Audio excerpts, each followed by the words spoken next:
அவருக்கு திரிஷா பிடிக்கும், திரிஷாவோட தான் ட்ராவல் பண்ணிட்டு இருக்காரு, திரிஷாவோட அட்வைஸ் படி தான் அவர் நடந்துட்டு இருக்காரு. திரிஷா சொல்ற ஒரு வார்த்தையை மீற மாட்டாரு. திரிஷா நாய்க்கு ஒண்ணுன்னா கூட துடிச்சு போயிடுவாரு. நயனா நாயந்திரனுக்கு எல்லா உண்மையும் தெரியும். தெரிஞ்ச எல்லாத்தையும் பேசினதுக்கு அப்புறம் வாபஸ் வாங்கி மன்னிப்பு எவ்வளவு கேவலமா நேரத்தெல்லாம் அவர் தூங்கியிருக்கவே மாட்டார். யாரும் இதில் வருத்தப்பட வேண்டானால் என்னுடைய வருத்தத்தை நான் மனப்பூர்வமாக நான் தெரிவிக்கிறேன். ஏண்டா நான் சொன்னதெல்லாம் தப்புன்னு சொல்லி எல்லாம் பண்ணிட்டு பட்டு வேஷ்டி சட்டை கட்டி ஏதோ ஃபர்ஸ்ட் நைட்டுக்கு போற மாப்பிள்ளை மாதிரியும் பின்னாடியே பால் சொம்போட வர பொண்ணு போற மாதிரியும் கல்யாணத்துக்கு போறீங்க இல்லையா?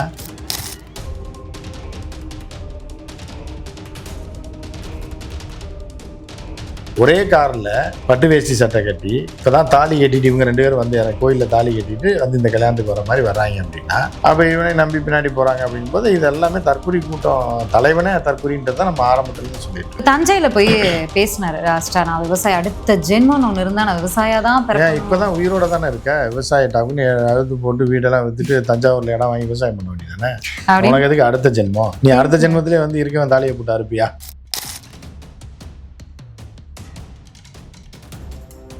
தொண்டர்களுக்கு விஜய் சொல்ல வருவது என்ன? அடுத்த அண்ணி இவங்க தான். கோர்ட் முடிவு எப்போ பண்ணுறதோ அதை பற்றிலாம் எனக்கு கவலை இல்லை. அடுத்த உங்க அண்ணி இவங்க தான். அடுத்த பொதுச் செயலாளர் அவங்க தான். விஜய் மேலே ஆசைப்பட்ட பல பேர் இருக்காங்க. விஜயை கல்யாணம் பண்ணி இப்போ விஜய்க்கு டைவர்ஸ்னே அந்த தூக்கி கிடந்த ஜாம்பிகள்லாம் திருப்பி உள்ள வரும். இப்பயும் ஒரு வாய்ப்பு நமக்கு ஓப்பன் ஆயிருக்கு. When wealth is lost, nothing is lost. When health is lost, something is lost. When character is lost, everything is lost. இவன் எழுதி கொடுத்ததை தம்பி படிக்கிறான். எவனோ எழுதி கொடுத்துருக்கான், அன்னைக்கு அதை படிச்சுட்டான். இன்னைக்கு வந்து தன்னுடைய மனசுல இருக்கிறத.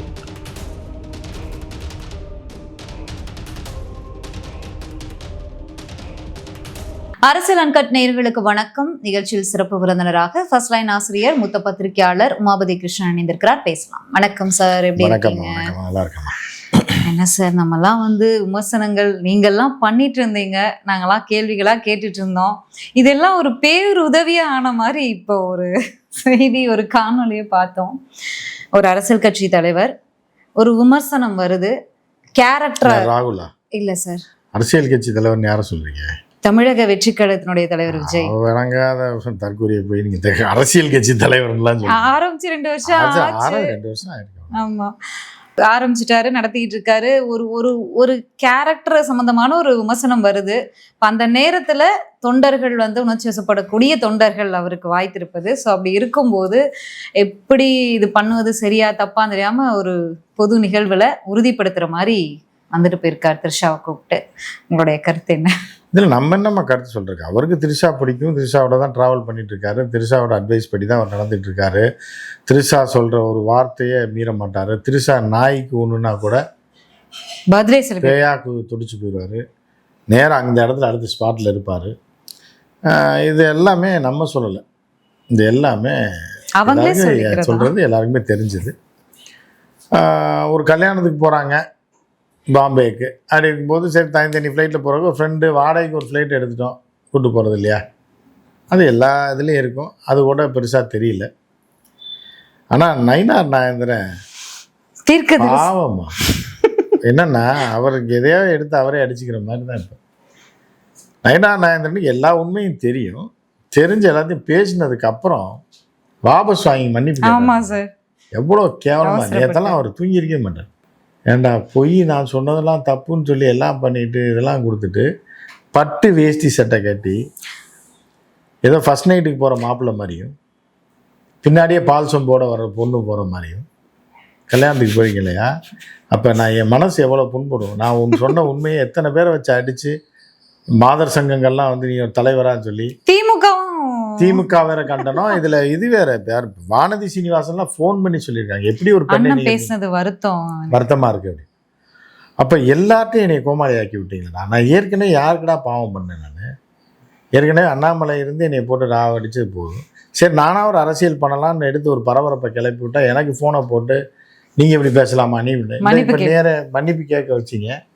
கடைசியில் பார்த்தா ஃபர்ஸ்ட் நைட்டுக்கு போகிற மாதிரி வராங்க, பூவெல்லாம் வச்சு பொட்டு சேலை கட்டி முன்னாடி மாப்பிள்ளை போகிறாரு, பின்னாடி பொண்ணு வருது அப்படின்ற மாதிரி போயிட்டுருக்காங்க. என்னடா இது அரசியல் அப்படின்ற மாதிரி அவர் தான் இருப்பார்.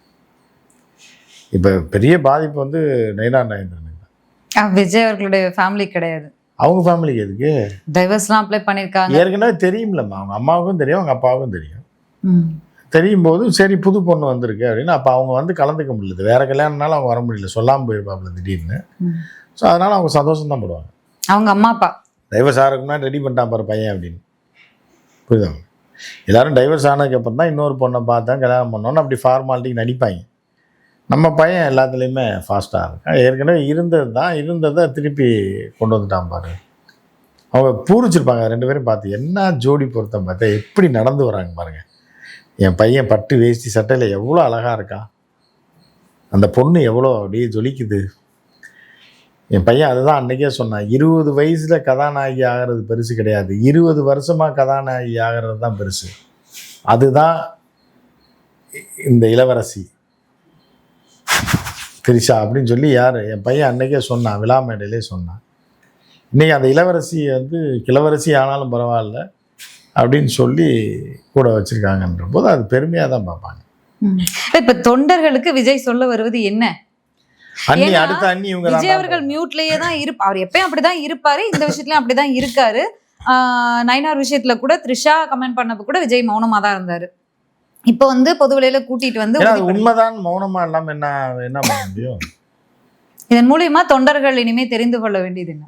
அடுத்த அண்ணி இவங்க தான்ன்றதுதான். கோர்ட் முடிவு எப்போ பண்ணுதோ அதை பற்றிலாம் எனக்கு கவலை இல்லை. அடுத்த அவங்க அண்ணி இவங்க தான், அடுத்த பொதுச் செயலாளர் அவங்க தான். நம்ம இதை தான் ஏற்கனவே சொல்லிட்டு இருக்கோம். திருப்பி ஆண்டா அதே வந்து கேட்குறீங்க 6 மாதம் கழிச்சு. நான் ஏற்கனவே சொன்னல வருங்கால நீங்க ஒரு பெரும் தீர்க்கதரிசி சார். அதாவது அமெரிக்கால இருந்து நம்ம தமிழ்நாடு வரைக்கும் நீங்க சொல்றதா நடக்குது. அதாவது தாவேகாவுடைய அடுத்த பொதுச் செயலாளர் வந்து அன்னைக்கு சொன்னீங்க. ஆமா த்ரிஷா தான். இந்த இன்னைக்கு கூப்பிட்டு வந்துட்டார்ல வெளியே. அடுத்த கட்சியில இனி வந்து என்ன சும்மா சொல்லிட்டே இருக்கீங்க, புஷி ரிசைன் லெட்டர் மாதிரி ஒன்று அடித்து போட்டு விட்டு அன்னி தான் பொதுச் செயலாளர், நான் அந்த பதவி அன்னிக்கு தானமாக கொடுக்குறேன், நான் வந்து இது இப்போ தலைமை நிலைய பொதுச் செயலாளர்னு ஒன்று போட்டுக்க, பொதுச் செயலாளரை அன்னியை போட்டு ரெடி பண்ணு ஒரு பேப்பர். இது வந்து பெண்கள் ஓட்டு விஷயம். நம்ம அரசியலுக்கு வந்தோம் அப்படின்னா பெண்கள் ஓட்டு யார்கிட்ட இருக்கு, அது ஒரு பலமா தான் இருந்திருக்கு இது வரைக்கும். திமுக மாறி வரும்போது இப்போ திமுக இருக்கு. 21 எலெக்ஷன்ல இருந்து பாக்குறோம். பெண்கள் ஓட்டை கவர்வதற்கு பல்வேறு திட்டங்களை அவங்க கொண்டு வந்துகிட்டு இருக்காங்க, செயல்படுத்தி இருக்காங்க. இதையெல்லாம் தாண்டி விஜய்னு விஜய் பின்னாடி ஒரு பெரும் கூட்டத்துல பெண்கள் கூட்டமும் அதிகமா இருந்துச்சு. இதுல ஏதாவது சேஞ்சஸ் வரும்னு பார்க்கலாமா? இல்லை, சேஞ்சஸ் வரும் அப்படின்னா என்ன சேஞ்சஸ் வரும் அப்படின்னா இருக்கிறதுலேருந்து போக மாட்டாங்க. புது அண்ணி கிடச்சிட்டாங்கன்னு இன்னும் 4 பொம்பளைங்க கூட எக்ஸ்ட்ரா வருவாங்க. இப்போ டைவர்ஸ் விஜய் மேலே ஆசைப்பட்ட பல பேர் இருக்காங்க, விஜயை கல்யாணம் பண்ணணுன்னு. இப்போ விஜய்க்கு டைவர்ஸ்னே அந்த தூக்கி கிடந்த ஜாம்பிகள்லாம் திருப்பி உள்ளே வருது.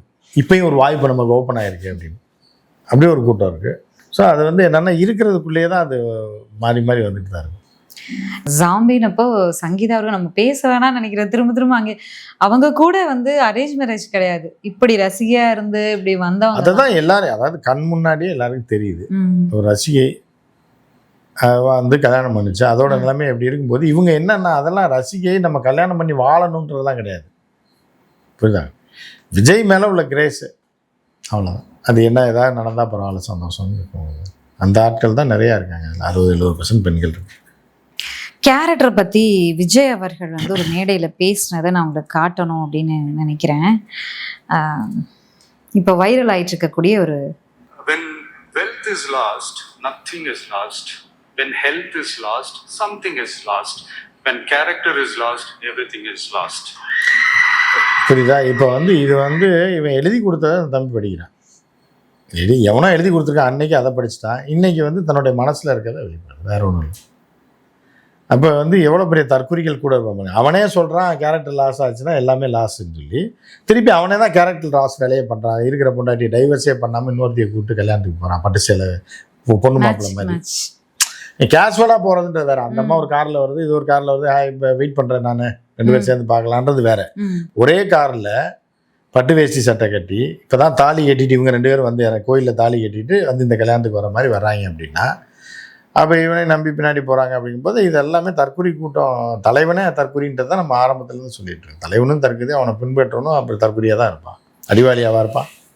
சமூக வலைதளம் முழுக்கவே வந்து நிறைய தமிழ்நாட்டில் நிறைய விஷயம் நடக்குது, உலகில் நிறைய விஷயம் நடக்குது. ஆனால் சமூக வலைதளம் முழுக்க எடுத்தா விஜய் ஃபேன்ஸே இப்போ 2 சைடாக இருக்காங்க. ஒன்று என்னன்னா உனக்கு போய் இவ்வளவு முட்டு கொடுத்தோமே, இனிமே ஏதாவது பேச முடியுமா, த்ரிஷா உனக்கு ஒர்த்தா, இது தேவையா வாழ்க்கைக்கு, அரசியல் இவ்வளவு அடி எடுத்து வச்சு நாங்கெல்லாம் உனக்காக உயிரை கொடுக்கறதுக்கு ரெடியா இருக்கோம், இப்படி பண்ணிட்டியே, இனி வந்து உனக்கு என்னைக்குமே நான் உனக்கு சப்போர்ட் பண்ண மாட்டேன், குரல் கொடுக்க மாட்டேன் நான் அப்படின்னு யார் சொல்றது? அப்படின்னு அவங்க ஃபேன்ஸ் இல்ல நிறைய வீடியோஸ் இருக்கு. அப்படியா? இப்படி பண்ணிட்டே அப்படின்னு சொல்லி நிறைய வீடியோஸ் இருக்கு. எங்க யங்ஸ்டர்ஸ் தான் முழுக்க இனி நோ டிவிக்கே நோ விஜய் அப்படின்னு சொல்லி. இன்னொரு பக்கம் வந்து என்னன்னா, என்ன நடந்தாலும் நீ பண்ணா அது சரிதான், உயிரே போனாலும் நாங்க வந்து டெட் எண்ட் வரைக்கும் உன்னோட இருப்போம் அப்படின்னு ஒரு கூட்டம். அந்த கும்பல் தான் எப்படியாவது விஜய்கிட்ட போய் படுத்துடணும்னு படுத்தணும் மீன்ஸ் இல்ல விஜய் பாய்ஸ் இருக்காங்க சார் அதுல. அவங்கள தான் மாறுறேன்றானே, நான் பெண்ணா மாதிரி உன்னை கல்யாணம் பண்றேன்றானே, ஆப்ரேஷன் பண்ண தயார்ன்றானே. பாய்ஸ்ன்னு நம்ம சொல்ல முடியாது, அவன் என்ன பாய்ஸ்ன்றது வேற தெரியும், புரியுதா? அப்படி இருக்குவான், அவன் இருக்க தான் செய்வான். அதை வந்து நீங்கள் சாக வரைக்கும் மாற்ற முடியாது. அந்த கூட்டம் அப்படி இருக்கும். கொஞ்ச நாள் அறிவு உள்ளவன் சோரத்திக்கிறவன், நீங்கள் ரொட்டி திங்கிறவன் விட்டுருங்க, என்ன இருந்த அறிவு கொஞ்ச நாள் இருக்கிறவன் வந்து நிச்சயமாக தாவே காலம் இருந்தானா மனுஷனே கிடையாது, முதல்ல மனுஷ பிறவியே கிடையாது. இவனை ஆதரிக்கிறவன் இப்படி ஒரு கேடு கெட்ட ஒருத்தன், அவன் ஒரு கட்சி வச்சிருக்கான், அவன் தலைவன் வேற, அவனுக்கு ஒரு கூட்டம் வேற அப்படின்னா அதில் இருக்கிற பூராமே கேடு கெட்டவனாகவும் தற்கொலையாகவும் தான் இருக்கணும் தவிர ஒரு சராசரி மனித மனநிலையில் இருக்கவன் இருக்க மாட்டான். ஓகே, இப்போ தஞ்சையில் போய் பேசினாரு லாஸ்டா, நான் விவசாயம் அடுத்த ஜென்மம் ஒன்று இருந்தால் நான் விவசாயா தான் பிறக்கணும். இப்போதான் உயிரோட தானே இருக்க, விவசாய டக்குன்னு அழுது போட்டு வீடெல்லாம் வித்துட்டு தஞ்சாவூர்ல இடம் வாங்கி விவசாயம் பண்ண வேண்டியதானே? உனக்கு எதுக்கு அடுத்த ஜென்மம்? நீ அடுத்த ஜென்மத்திலே வந்து இருக்கவன் தாலியை போட்டு அறுப்பியா அப்படின்ற மாதிரி தான் கேட்பேன்.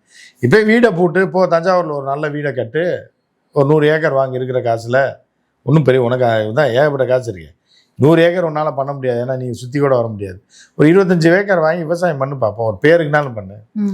எழுதி கொடுக்குற அவன் என்னத்தையும் படிச்சுட்டு போயிட்டு பேசுறான்னு ஒரு பேரை அவன் பேசுறான்னு வந்து கேட்டுக்கிட்டு எழுதி கொடுத்தானா அவன் எழுதி கொடுத்தான், அந்த ஏற்கனவே பேசினது தான். இல்ல அது கூட கொஞ்சம் யோசிக்கணும்ல சார், இதை நம்ம பேசலாமா, நம்ம பண்ணிருக்கோம் அந்த அளவுக்கு இருந்தாலும் அவன் அப்படி இருக்கான். ஏன் கேக்குறேன்னா, நம்ம வந்து இந்த இந்தியாவுக்கும் அமெரிக்காவுக்குமான ஒப்பந்தம் அந்த டைம்ல எல்லாம் பேசியிருந்தேன், இந்த தஞ்சை ஈவென்ட்க்கு அப்புறம் பேச முடியல. அப்ப நம்ம பேசியிருந்தோம், ஒரு இதுல போய் சைன் பண்ணிட்டு வந்திருக்காரு பிரைம் மினிஸ்டர், அது இந்தியாவுக்கு எவ்வளவு ஆபத்து அப்படின்லாம் பேசியிருந்தோம், இந்திய விவசாயத்துக்கு.